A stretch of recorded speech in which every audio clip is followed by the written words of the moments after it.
fellow travelers, and welcome to The Way of the Showman, where we view the world through the lens of showmanship. I am Captain Frodo, and as always, I will be your host and gracious guide along the way. And today, we're diving straight back in where we left off last week. We have the second part of our conversation with Tom Greder, and he asked me a question that just was ringing out in the ether, waiting to be answered.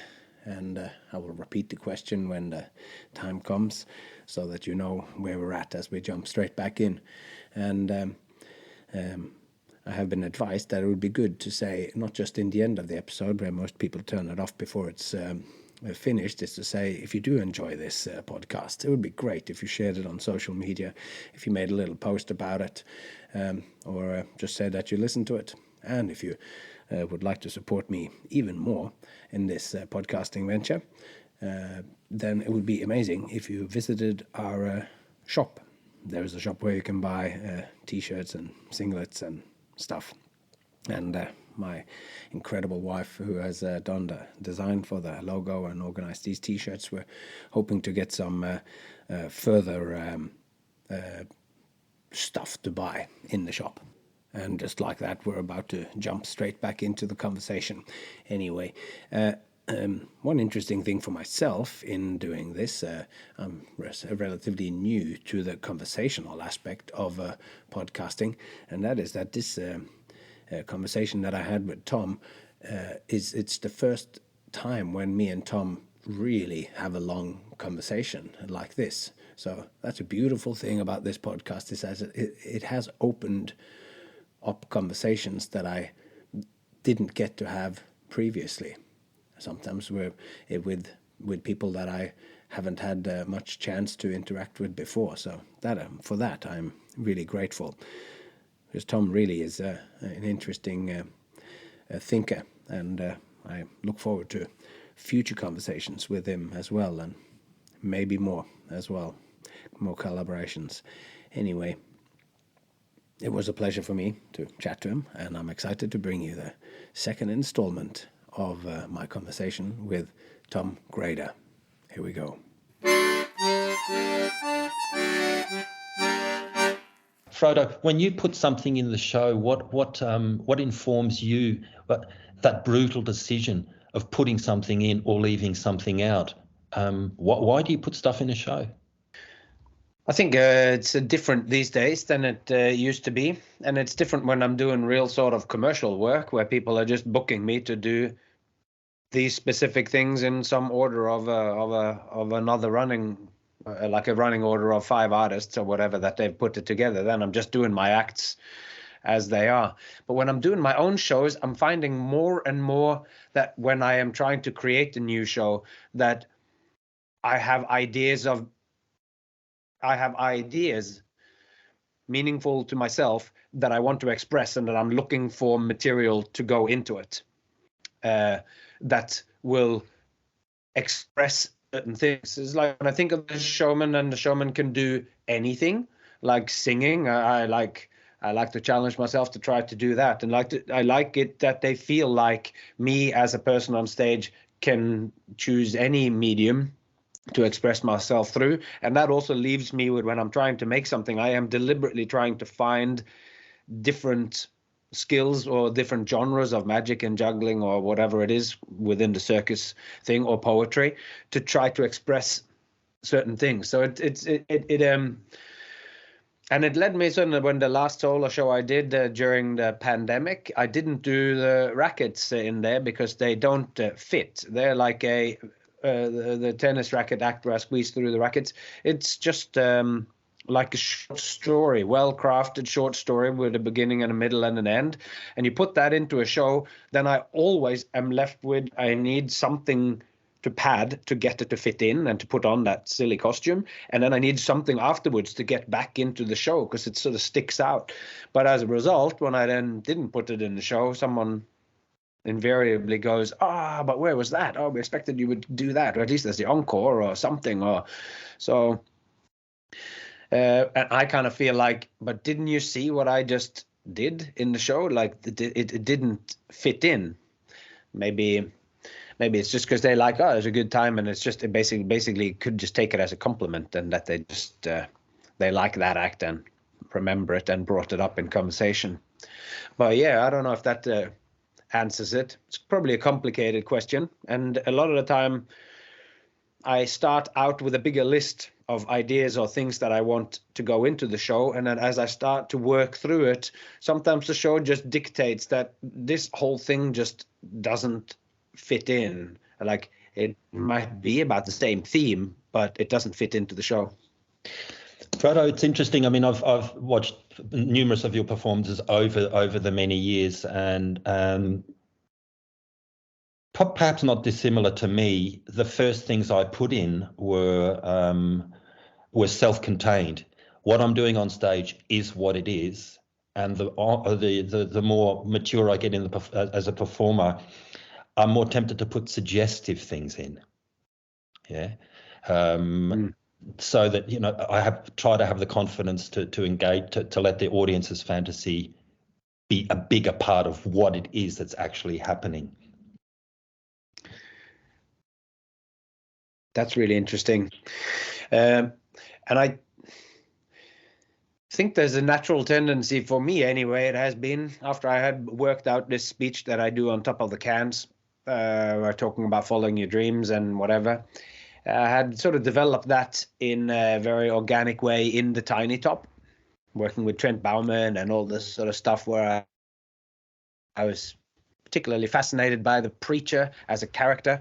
For in the beginning, I was sort of talking about Jesus or whatever, saying hallelujah or whatever. But then I thought I should really say something that I really think is important. And that's how I ended up with that speech. And then once I then was going to make a solo show the year after or whatever, I felt like the speech that had emerged through the doing 4 or 5 shows a day, 15-minute shows in the Tiny Top, which is a sideshow style show where it's broke outside and they come and you sell tickets for $5 or whatever.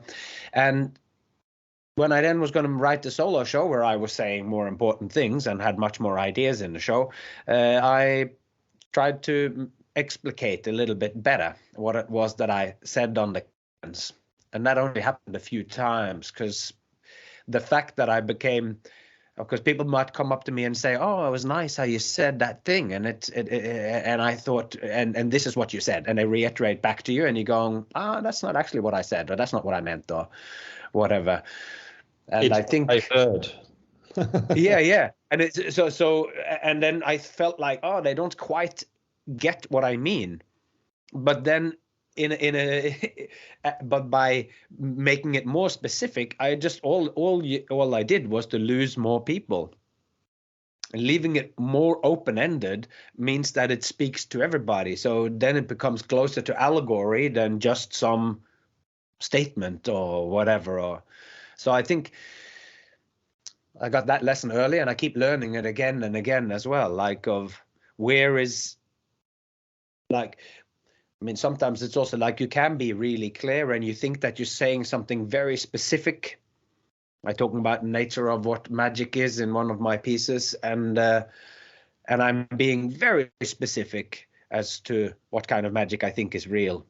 And still, people come up and they have heard something completely different. And now I just love that even when I am trying to be as specific as I can to express something, then it still comes out like a poem, like I talked about. As soon as I open my mouth and I say anything, it's just this, then that's only a part of the truth. And they pick out what they remember that was salient to them and relevant to them as it was going through. That's a great compliment. It means that that you're not being prescriptive, you're being suggestive, and they're filling in the blanks, you know, which is occasionally some pretty strange stuff. Interpretations come back. I mean, I would totally agree with you. The biggest interesting, the little train show that I do all aboard has a little village in it. That's I start off there, my mum, and then I go off on a long journey.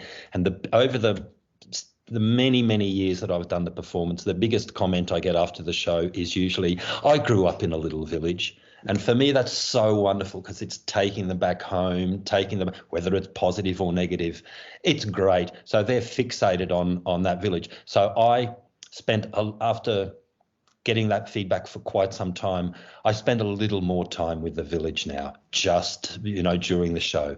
And this is the interesting thing for me. We spend so much of our lives working forwards, actually most of our lives are working forwards.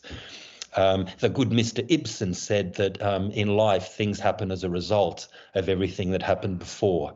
In theatre, it's actually the other way around. Everything happens so something else can happen. And I think this is another really, really important thing for performers to remember.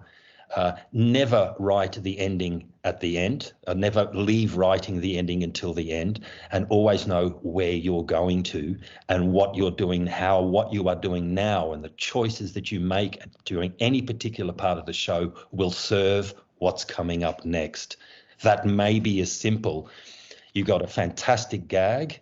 It may be as simple as removing a smaller gag before it out, so that the amplitude of the laughter and the release of joy is even greater. So that is a really, really important. I see so many students writing their way into corners, writing their way into the corner of great, but there's no end. So know where you're going, I think it's all about the end. It's all about the ending.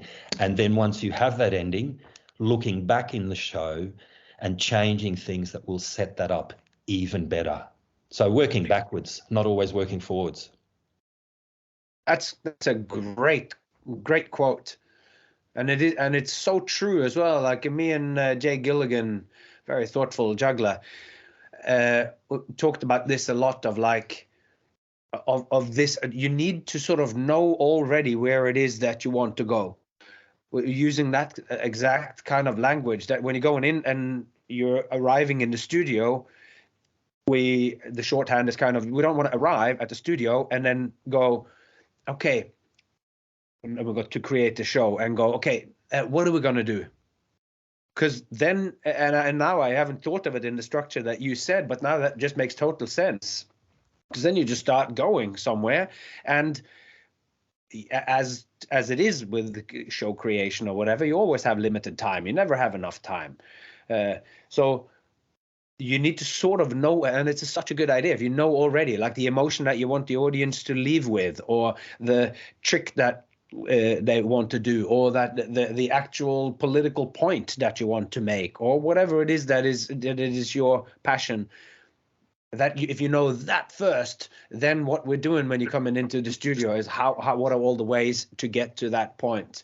And it's always struck me as well as a great observation. It's that when fiction allow the author very much to rely on coincidences, that they go, oh, you're about to be eaten by the monster, and going, oh, but it just happened to be a spear there. And then you just grab that. If you solve too many things like that with Deus Ex Machina kind of thing, and God just came in and sorted it out, it's like the person who's written himself into a corner, and then they just go, oh, but luckily, in the Roman time, somebody left a spear in this cave to stab the bear with, whatever. So, and you don't like that. So that stuff happens in real life all the time, but you don't allow it within art, because it is that artificial creation that you talked about before. It's not quite real, and in there the things does need to be justified, and the clues for the ending needs to be revealed all the way, or be redolent throughout the performance. I think if particularly about writing shows and stuff, I think convenient is something that we have to be very, very careful of.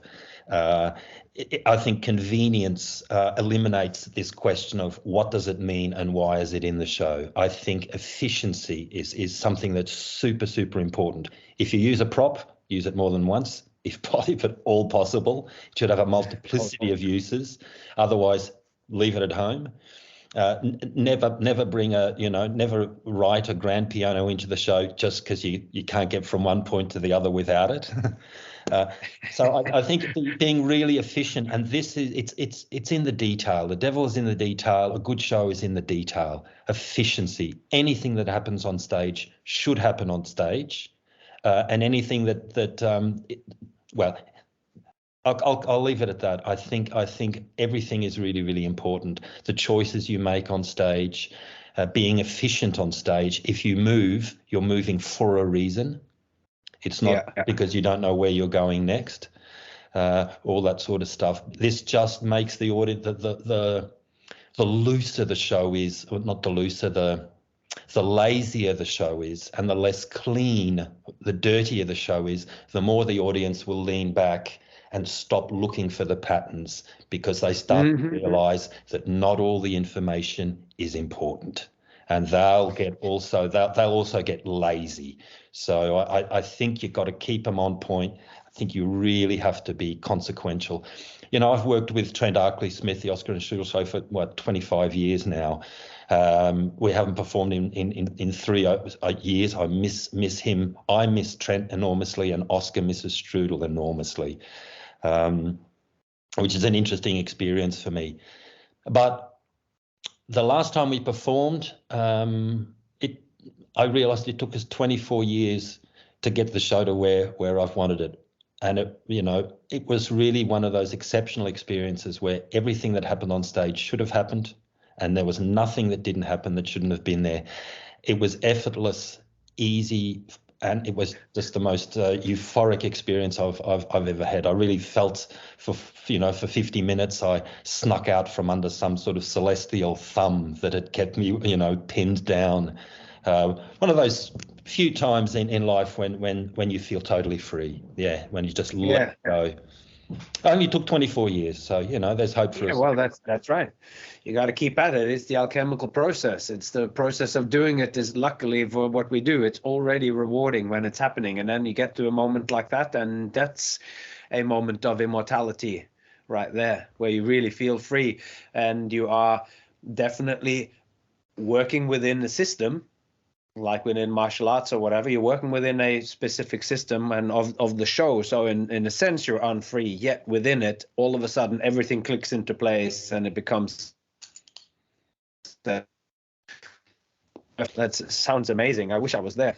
Yeah, well, so do I. No, I was there. Even it was a very out-of-body experience. But again, it comes back to the whole thing of laughter. When you have laughter of different amplitudes and different intensities and stuff like that in the audience, it's also a wonderful thing. I'm not a religious person at all, but that whole notion of being one with everything, and we were talking about being present, embracing the moment. There ain't no more being present than when you're laughing. That's for me the spiritual experience, so much so that you're not even aware of it. When you're laughing, you just are, Yeah. But I was just wanted to revisit this idea that what you do on stage only is the gift wrapping on the gift that you're delivering. Do you have any, what are your strategies and thoughts to having that conscious in your mind and how that is revealed? Do you consciously craft what your gift is or what's important with the performance that you're going to do? Is that very clear in your mind? And what are are there strategies that you use to kind of let that come out throughout the performance? Or just some thoughts around that. Well, I think it comes back to the choices you make as a writer, the choices you make. That's why I asked before about how do you select what goes in and what doesn't, I think a really good starting point is starting off with something that's important to you. If it's important to you, you may not know why it's important to you, but it feels important to you. It's something that you've always looked. I always looked at little tin trains in toy shops throughout the world. So that's kind of why I went there.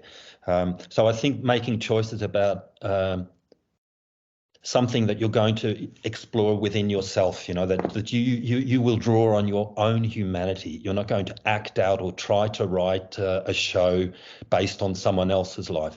You have to draw on your own humanity, and I think because it's a deep pool to draw on. Yeah. So I think choosing the form of the show, choosing the props, the objects, the story, that sort of stuff, I think has to be a very personal thing. You then have to dive into, if you have a rough skeleton of an idea, I think then you have to dive into the deeper meanings and your own interpretations of each part of along the way. So the whole show has a meaning, has a symbolism, is a metaphor, is a delivery package for a whole bunch of other stuff. But I think there are lots of mini shows in there that also have to have a content, also have to have a deeper sense and a deeper meaning.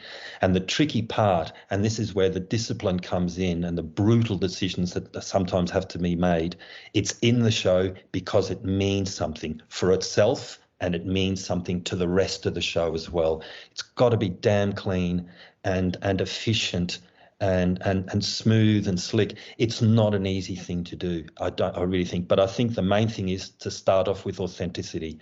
For anyone starting, any of the younger performers, go with that. Go with that. Say something. I always tell people, Tom, we want to write a new show. I said, well, treat it like it's the only show you will ever get to write. In other words, put it all in there, put it on the goddamn line. Have the gut. Don't say, I'll sing in the next show. Sing in this one if you I've always wanted to do that. Yeah. So I think there is a great courage. Be very courageous. Be very courageous, but beware of the kamikaze, which is just because you can do crazy shit on stage doesn't mean you should. And it's no substitute for something authentic, Be courageous, reveal. There should be tinges of shame and embarrassment and fear and all these human things. I think you should feel them. Lastly, I think, look, it's a huge topic, but you have to believe in your story, deeply believe in your story, I think. Yeah, it's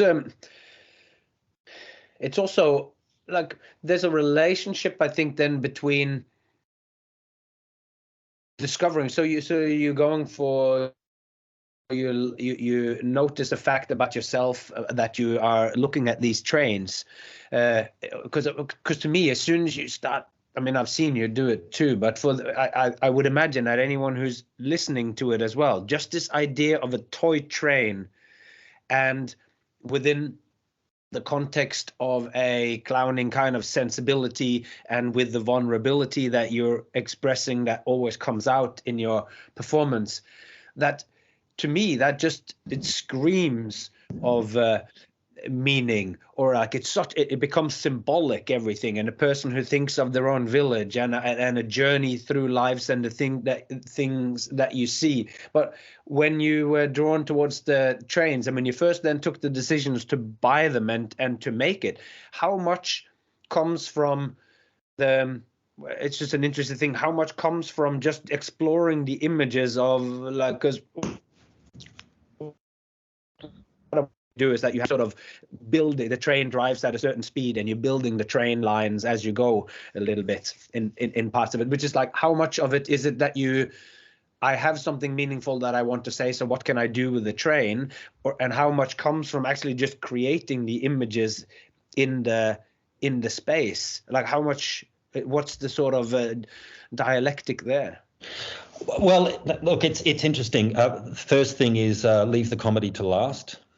I think. Oh, good point. Leave the comedy to last. I'll just fill you in on it. I started developing the idea of the All Aboard show because I was sick and tired of throwing plastic objects around in the air. But I thought, what a shame to throw all the things I've learned, all the dexterous skills that I've learned. What a shame to throw them away. Can't I juggle with something other than plastic objects? So that tied in very, very nicely. So I was looking for some more metaphorical, that would allow me to tell stories. Of course, I then stumbled across that idea, and I thought, hey, yeah, I tried it, fantastic. Then another important point is there has to be conflict. If there's no conflict, it's not interesting. I think that's important to factor into the show. So So always go, what is it that is, what is stopping you from reaching your goal? I'm going to squeeze through these 2 rackets and it goes like this, and then it becomes clear that even though it seemed like a straightforward thing, this is going to be a whole lot more difficult, and that's where all the slapstick or so comes in. So there's got to be something that prevents the clown from getting to wherever they want. So I totally agree. That's the Greek roadmap of theatre. Who is this and what do they want? Why do they want it? What stops them? What do they need to do to get it? And do they fail or succeed? That's the basic roadmap of any decent story. There are variations on that, but there has to be the killing of the Cyclops. There has to be that critical moment some part of the way through the show. But getting back to the All Aboard show, so what conflict can I have? All right, I started off with it's a birthday gift, so I actually have a gift on stage that pays for what's inside and fueling all that fantasy in the audience. What comes out is the little train and not enough track to make a complete circuit. There's the rub. And I thought that's a nice metaphor for life anyway. So the first initial experimentations were as a cabaret routine, which is, that's my son, which is the curtain opens and there's a guy on stage with train track coming towards him with a box of train tracks, and he's sort of sanding them and putting them together. And all of a sudden from off stage comes the locomotive trundling along. So he's got to get to the other end of the stage. That was the way I first started with it, just a short little routine. He pulls out short pieces, curved pieces, round pieces, he's got to get to the end of the stage. Very, very simple idea. And that's what triggered me with this metaphor for life and everything like that. The decisions you then make, once you have the rough idea, okay, train, I realised by that stage in my life, I'd already been so experienced at train travel, all over the world, lost on trains, wrong trains. We didn't have GPS, we didn't have mobile phones or the internet. It was all just maps and getting lost and trying to be found. So I thought the dramaturgy was my own experiences about traveling the world on trains. What happens? What are the kinds of people that you come across? The Swiss train conductor, I live in Switzerland these days, is such an easy model to go on. And he's in me. I was born here, so he's totally in me. So you go on the things that flow from themselves. You don't have to script the characters. You may tweak them and everything, but there's a real authenticity and it's in you, or it's your uncle or your mother or whatever it happens to be. And then I think you start, where am I going? Where am I going? And yes, it's a circular show. It comes back to where it started. And I thought, but you can't just end the same way. A transition has to take place in this protagonist. So I looked for what changes in him, what shifts, and there you kind of have the nuts and bolts of it. And then you'll just start exploring, spending 6 weeks in a rehearsal space with 2 sections of track and a train. Figure it out. Let your fantasy go. There's this whole crystallization process, the first part of which is expand outwards. Don't look, have ideas about it, write them down. They may not link to anything else, but they may. If they interest you about this theme, there's something to them. Have confidence in that. Then crystallize, try to cobble it together into some sort of sense, then go outwards again. And then, simple solutions to blocks. Close your eyes and think, I don't know what's going to happen next. What would I, if I'm in the audience, like to happen next? Should it be something fast or slow? Or do I have a concrete vision? Ask yourself, I'm in the audience, what would I like? What do I need to happen now? What needs to change now and how? You come at it from Frodo, you come at it from so many different perspectives and The biggest thing I learned was by performing it. We all know that. You can script your ass off for 6 months and the best ideas come from opening night. Yeah, that's right. I love this. What would the audience like? Because that, I think, is not done enough. That's a generalization, but... Just a second. I think it's putting yourself in the audience. What would I, when you're writing a show, what would I, if I'm in the audience, like to see happen now? I am very cautious about writing for the audience. I'm very cautious about writing for a perceived audience. I think the more experience you have as a performer, the more trust and faith you can have in yourself that you will factor the audience in any way, automatically, intuitively as a writer. You will factor them in anyway, because you know if you don't, you'll die on stage. So I think we learn that lesson very quickly. It's very interesting point that it's like it's you in the audience. But you could probably also, in the same way that you say, I know this Swiss train conductor character. I know him enough to be able to act in the way that that person would do. And in a sense, you could also take that Swiss train conductor and put him in the audience too. Like you can be making it going, what would that go? Interesting. When I'm and that's what I mean with what the audience is, and what people who then write, like I read a lot of genre fiction with sci-fi or horror or so, and to step outside of what to want to be a literary writer or whatever, and just read the story for a audience which you think like, and some authors say that they write kind of for in their mind, they have like a couple of people that they are writing specifically for these people. I think that's really good for the specificity of it too. But of course, you always know yourself best. So to put them in the audience. And I also know that Penn and Teller, two magicians who are very good, Teller always has in his mind that when they are creating, we should always remember that the audience is smarter than us.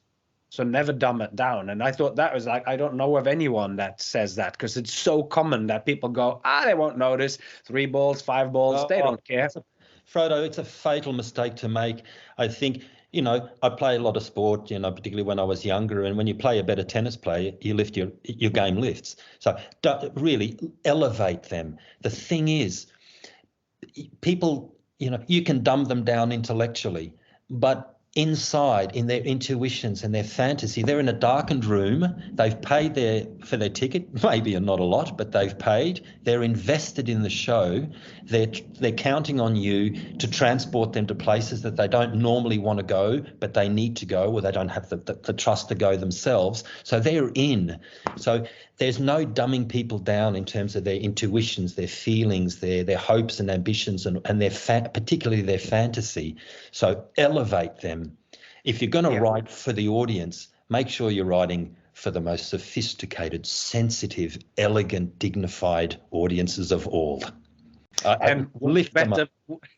And what better example of that is yours truly sitting there watching the show. So you like, yes, precisely, in a funny way, of course. But it is true, like, because you see yourself always as multifaceted. I am different, experienced differently by my wife and my daughter, and by my father, and by the people who watch me. They all see a different version of it. It's only a narrow version of who I am. And in my mind, I am all those things. But to that person, I am this. This is the full reality of it, or whatever. So by putting yourself in the audience specifically, and to think of that, I love that as a technique. Going, what would I love?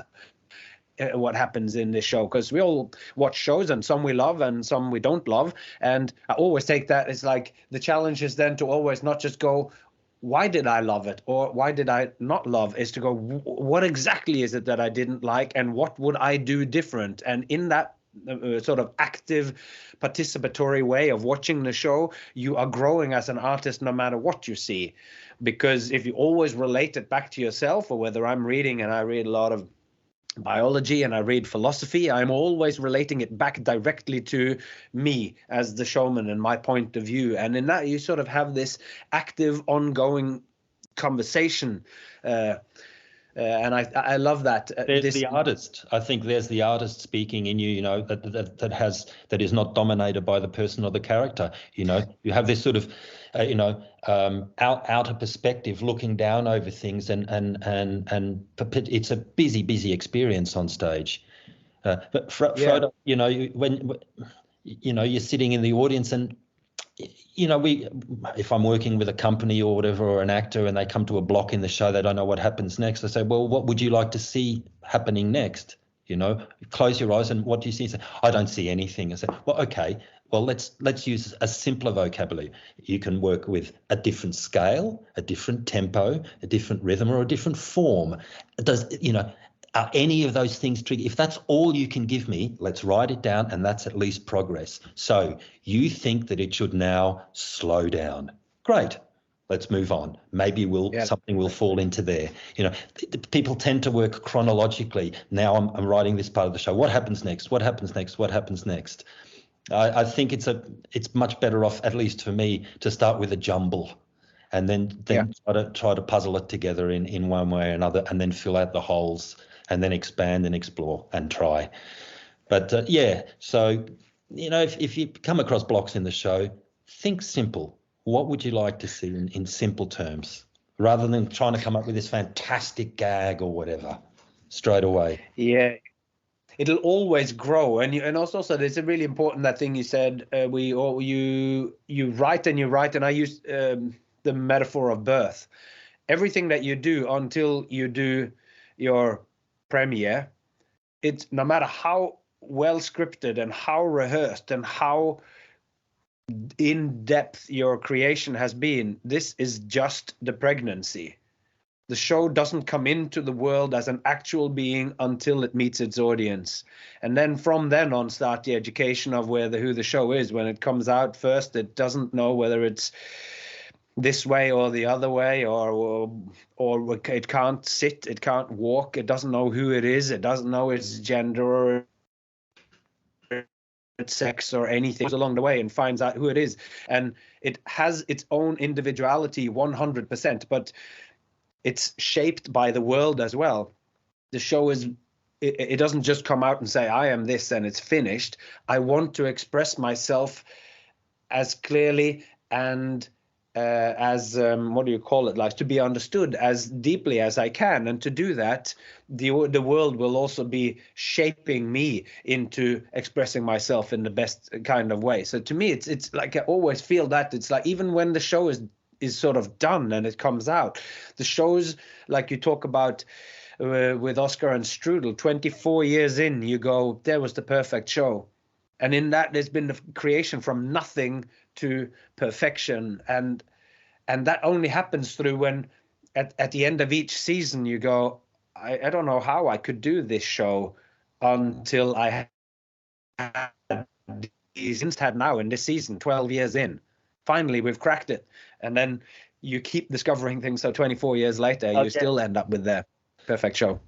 Yeah, we've cracked it, and the next show you suck. I mean, that's the other. It's a tough one. The performing arts, it'll always slash humility. Humility will always tap you on the shoulder. But again, it's so many variables, so many aspects. The audience, the planets, who knows, all this other stuff lining up, and I guess it goes to show how fragile a balance it is to get that show right. I think if you're writing a show, you can give opening night a better chance of success or a worse one. I think leaving space is important, particularly for an opening night. Not, the tendency is to control and nut everything out exactly how it's going to go. I think it'll be stiff. So having the confidence to, it's a premiere night, leaving some space, and then developing, having the courage to. It's only by leaving space that every performance you do, you will learn something. Yeah. Yeah. I think that's. I see the performance of the show also as a dialogue, where the audience is constantly telling you how well something resonated with them, and by listening to that, and by taking notes, if you're so inclined afterwards, to go, why is this, like, this was good, or like to find, if you're doing an act or you're doing a show, like to go, at least it's got to be one thing each time where you're going, oh, that was interesting, they liked this bit, or they didn't like this, or why was that? And if you're reflecting on those things as you go, then the show that will be growing. And in the beginning, huge decisions can change depending on them. And then once you've done 24 years in, you do these relatively subtle changes, but sometimes that can really change the whole kind of context of the show as well. So I feel like you're working on finer and finer details, but sometimes those fine details really can permeate throughout the show and change the kind of whole experience of it. Oh, I think it also, the detail, the attention to detail encourages the audience to maintain or deepen their trust in you. Absolutely. And without that trust, all you can do is twist balloons. All you can do is entertain them at best, really. Yeah. It's interesting, we mentioned before about placing yourself in the audience, trying to, imagine what you would like to see next. You just triggered me. Maybe the other is also true, that you modulate the show and you adapt the show as you go on stage. So, they breathe with you, they share impulses with you. They might not be exactly the same impulses that you have, but when you have an impulse shift on stage, guaranteed they will also have one that they try to make sense of. So I think you have to acknowledge those absolutely every time on stage. For me, the easiest way to do that is by pausing or by looking. You have to acknowledge when there's an impulse shift. I think it's really, really important. Otherwise, you start breaking the trust that you have. Going back again to that thing of, the audience looks and you go, that was information, but not for him. So it's not important. So I'm just this show isn't actually quite as intricate as I thought. Yeah. It's connected a little bit to jugglers of when they drop. What happened when they dropped? Do we just pick it up and pretend it didn't happen because something else went on and that thing becomes a mistake? Or does the drop, how to, and the drop is just it's like a shorthand for when something which wasn't, when the audience and everyone understands that something happened that wasn't intended happened. How is that dealt with? And to a clown, of course, this is the perfect opportunity. But sometimes to a juggler or a physical performer or whatever, you just pretend that it didn't happen, and everyone goes, okay, well, everyone's pretending didn't happen. And that creates a situation.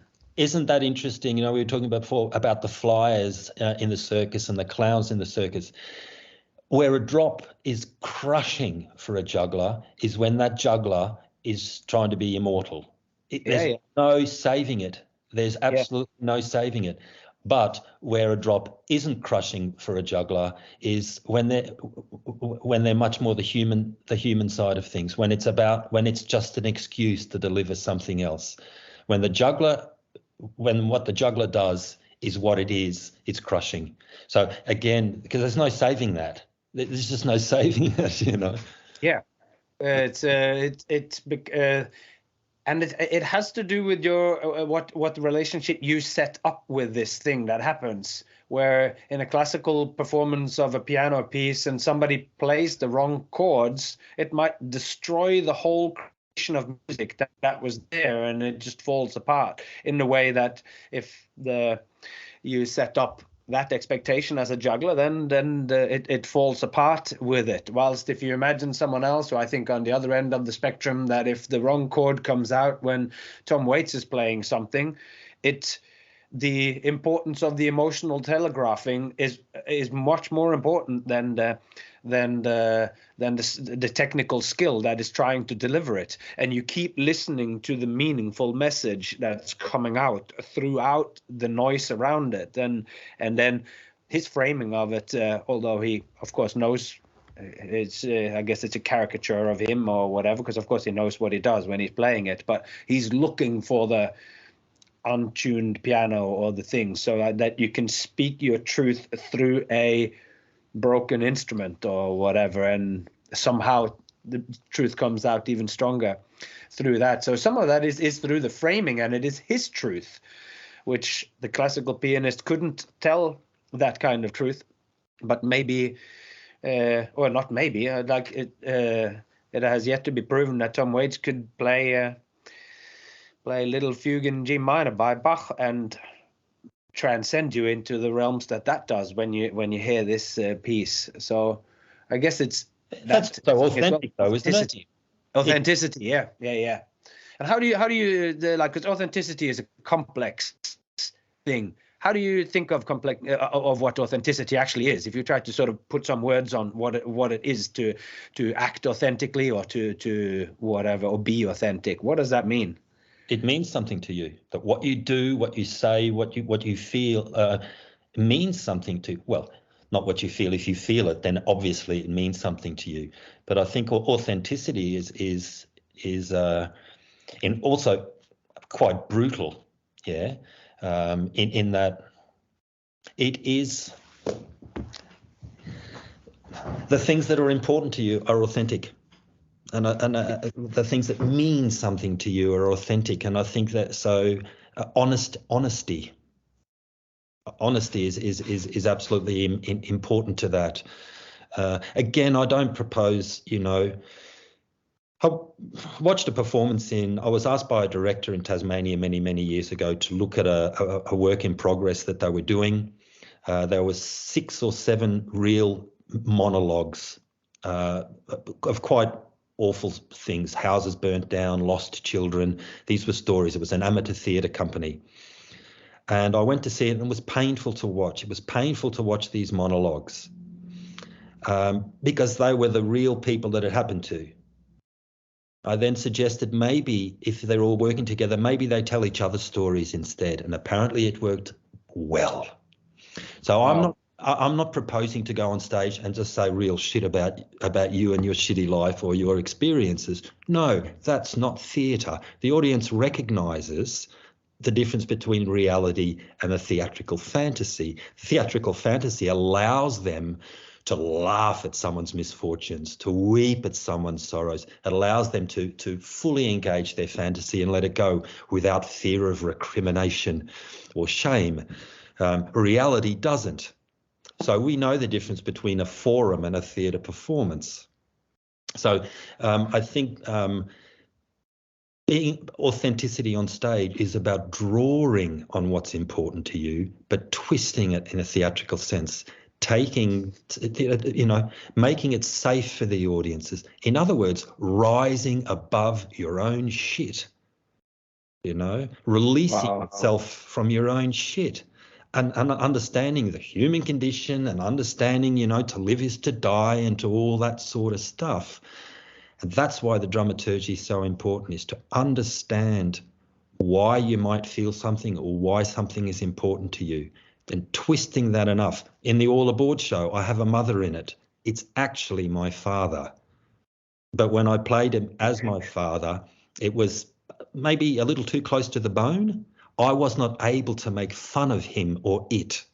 And I shifted it to a mother figure. Same thing, it was still about my dad, but it released me. I was able to rise above it. So I think this is really important. So authenticity on stage draws from your own human experience, but is not a direct representation of it. If that makes any sense, Frodo. It makes so much sense. That's really beautiful, the way that came out. That's amazing. Because it is also true. Like I often use the shorthand of going, well, we're not doing theatre therapy. This is not here for you to feel better. And there are forums for that, but that's not usually the kind of work that I'm involved at creating or improving or whatever. It's for a different kind of market. And there's something there about like the kind of truth or the kind of authenticity that belongs or that sits well in a show. It's exactly that thing. It is all make-believe, but it is experienced as truth or as truthful because I have this thought that truth isn't something, in theatrical context at least, if not in the rest as well, that truth is something that happens as opposed to something that is. you can tell the story and it can be written by a great writer and be directed by another person, and then the actor comes out and they deliver it, and it becomes truthful in the delivery of that, even though they didn't write the words or even dictate the full extent of their gestures or so, or what they do throughout the piece. So the theatrical truth is something that happens, and the fact that it is being told through art, it's being told through writing, it's being told through a painting or whatever it is, that where the truth that comes out, it isn't the same as nature, because nature is kind of the tree and the plant or the whatever, they are one thing, but then you put those together in a picture and all of a sudden this starts to mean all sorts of other things. But all the additional is stuff that is experienced just through the human being. It is just a tree, it is just a so anyway, maybe I'm a bit nebulous compared to how straightforward you were, but this is a really interesting concept, that the truth that's being told on stage maybe is stronger told when it is once removed, or if you are telling a story about something awful, a child disappearing or a house burning down, that you need to find one level of abstraction that, okay, even though this story, if this was what happened to me, somehow the point of the story needs to be something else than that it was awful that the house burned down, that there needs to be a level of abstraction, and that could rotate, that you tell the story of the lost child when it was your house that burned down, and you find a resonance with that somehow makes it more allegorical so more people can connect to it. I think the audience, very interesting. It might be easier. An alternative to that might be what you do on stage has to have one impulse from you, has to resonate in one sense with you, and everything else can be completely different. But a little bit like the method acting, I guess if you have an emotional content, for the audience, it's about, does something gel or not? Is this person is this believable or not? And that doesn't happen here in the audience. It happens in the gut. It happens in the gut. So I think, coming back to almost the beginning of our conversation, I think there has to be a great humanity in what you do on stage.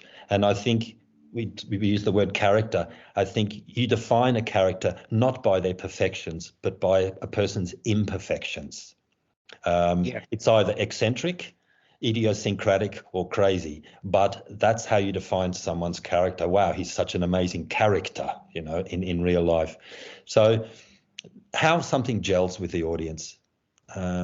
Is it believable on a cellular level, on a gut level? Does it make some sort of sense? Is it plausible that this is happening, or that that's how this character would feel about it, or what they would say about it? I think that is a decision the audience makes very, very quickly. And you on stage may not even know why you play something in a particular way, but does it fucking gel for you too? Does it feel right for you too? Don't overthink it, feel it. Why timing and rhythm and everything, taking the magic of the pause, that discomfort where the audiences will lean forward because they need relief from this, and the performer's courage to embrace that discomfort and use it for their own advantage. Frodo, there's so many things to being on stage that can make or break.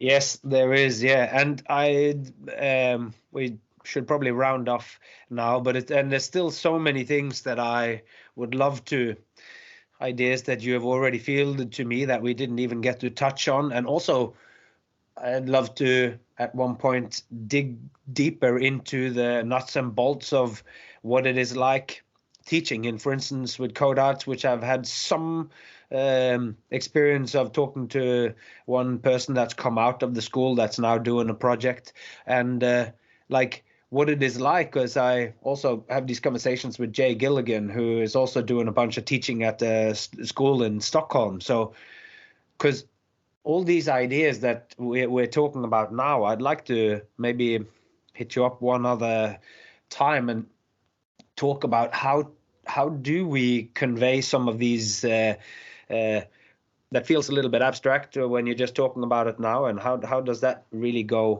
get these ideas? How can you transplant them into students? Maybe we'll talk about that at another time.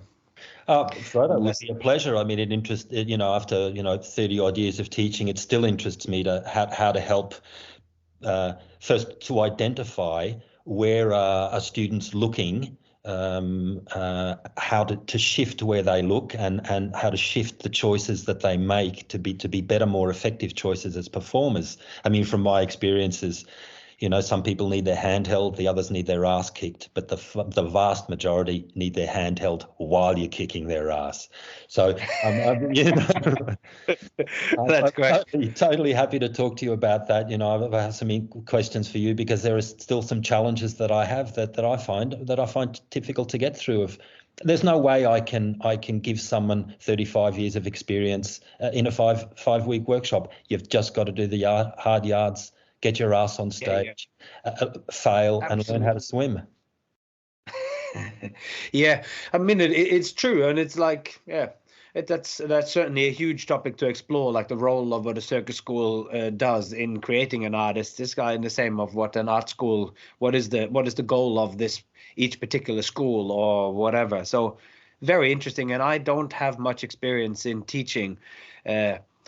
I usually come in on the end when somebody is already in the process of creating something, and but I am more and more kind of interested in that starting point when you meet people who, and I think back to myself, who I was when I in '96 did a 3-month course in circus, which is all of the sum total of my education in any kind of institution for this, but like who I was and what I expected from the school or whatever. Anyway, it's very, very big, interesting, and it's been so nice to talk to you.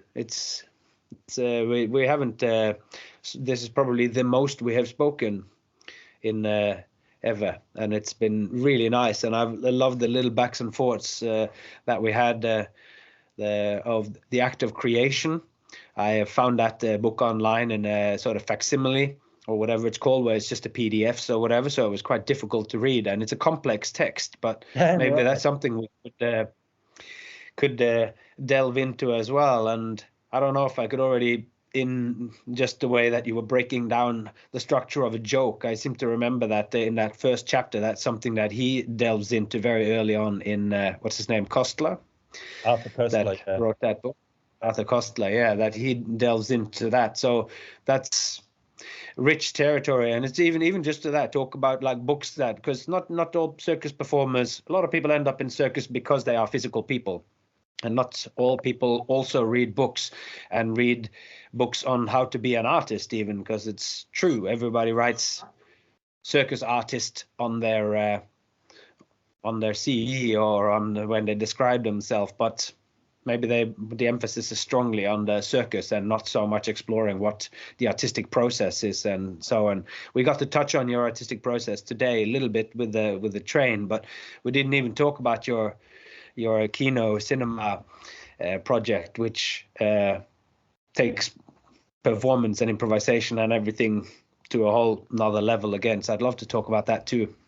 Oh, look, so it's interesting, the Panorama Kino Theatre and the workshops, how closely they're related. The more I've taught over the years, the more that folds back to my performing. My performing also folds back onto the workshops. I encourage you to try it once. The whole teaching thing. It's interesting how much you recognise the blocks in the students and the challenges, because you've been there yourself, or are still there yourself, all of that sort of stuff. But Frodo, all respect to your fabulous work, and perhaps even more so to your fascination with digging into these topics a little bit more intellectually, but with pleasure and fun. Look forward to talking again. Excellent. That's great. This is the perfect thing. Teaching and Kino mixed together. Looking forward to that one. Great. All right. Thanks a lot. And I'll hope to see you down the road. I'm sure we will, Frodo. All the best. All right. So ends the conversation with Tom Greder, and I certainly felt like my mind was expanded a bit after having those chats, and I hope you got some gems as well, some thoughts, because that is really one of the things that I really enjoy when I'm sitting and reading, or when I am watching a lecture or a conversation on YouTube. Every now and then somebody brings something up that just pops in me, and I go, oh wow, that's connected to this, and that's connected to this. Something in my active listening, my active reading, that I go, that idea, that is so, it just sends off this great sense of joy. And I think that is that's what's pushing me on intellectually and in my pursuit of grasping the world. It's those little kicks. And I hope you got one of those little kicks of connections today. And if not, then perhaps you will next week, when we are lucky enough to tune back in again in more lively and more wide-spanning and jumping conversation with Gareth Bjorlin again. Talking about further ingredients of comedy, or he has thought more about it. We had this conversation a while ago, and we were quite jovial. So anyway, I'm looking forward to present that to you. And one of the great things that also, I was in Australia just a little while ago, and I got to hand out and sell a bunch of my T-shirts that. And it has been such a joy on social media to just see people walk around with these T-shirts. My friend Shep Huntley sporting it proudly in several situations, and his daughter as well. And seeing, it's just been so nice. Al Miller also sent a picture of him wearing it, and so great to see you all out there sporting the logo. And from what I understand from little conversations, there are people who look at the logo, beautiful logo that my wife has made, Miranda, and that people are interested. There's something in it. I tried actually to make it work, or I said she, Miranda, tried to make it work so that I could say just follow the way on it, so that you wouldn't have the word showman in it, and it would seem even more cryptic and like some esoteric or cult society. But I couldn't make that quite fit. But perhaps in the future I would have some enameled badges or something. Anyway, enough random speculation at the end of a long episode. Well, until next time, all that's left to be said is take care of yourself and those you love, and I hope to see you along the way.